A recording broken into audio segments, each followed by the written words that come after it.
Good morning, everyone. Let's continue looking at our topic of marketing today. Now, we've looked briefly at this before, but let's now look in a little more detail at developing a marketing plan.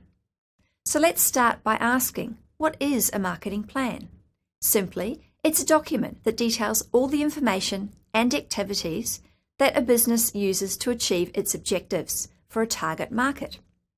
In other words, it details three main points: what you need to know, what you need to achieve, and what you need to do to sell profitably to customers. Let's call this information objectives and activities. First of all, let's look at an example to make this easier to understand. Let's imagine we have a neighbour, George. Now, George has a garage full of sports equipment: surfboards, skateboards, tennis rackets, soccer balls. It's mostly good quality stuff, but his kids no longer use it. George knows a lot of parents in the area and sees that the equipment has a market. He doesn't want a lot of money for it, but he does want to clear his garage. He decides on a garage sale for the following Saturday, when parents are taking their kids out to sporting events. He puts up signs on the telegraph poles in the local area and around the sports fields. Success! By Saturday afternoon, George has only one tennis racket left. George has just planned his strategy and marketed his products successfully. Now let's go back to our definition and start with the first key point, and that is what you need to know. For a business, say a business selling X, the what you need to know comes from your situation analysis. This is an analysis of all the information you gathered from your earlier market research. The situation analysis tells you what the strengths and weaknesses of your business are. For example, you may be located in an area of population growth. That's a strength. But you may also be facing increased rent because of increased demand for the properties. That's a weakness. The situation analysis also tells you about industry conditions. It will tell you if the demand for X is increasing and by how much.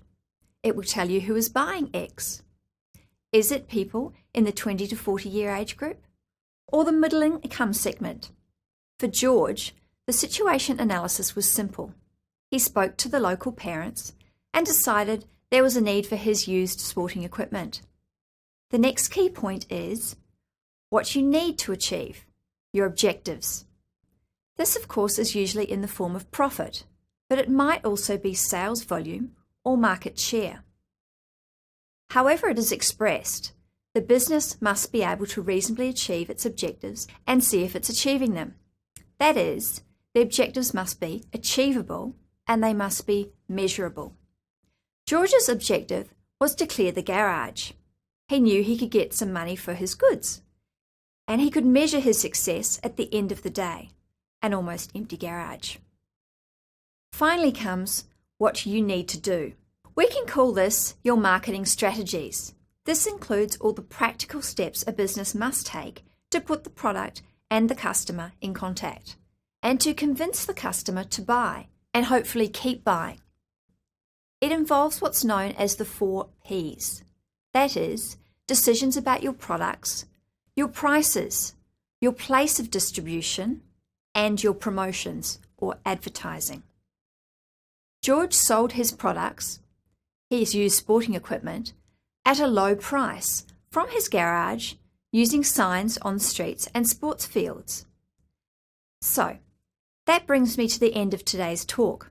I hope this makes the concept of a marketing plan a little easier to understand. Remember, when you plan to market a product or service, you need to know about your industry. You need to have a clear objective for your business, and you need to take steps. That's the do part to make it a success. Well, I guess it just leaves me now to wish you well in your next business venture.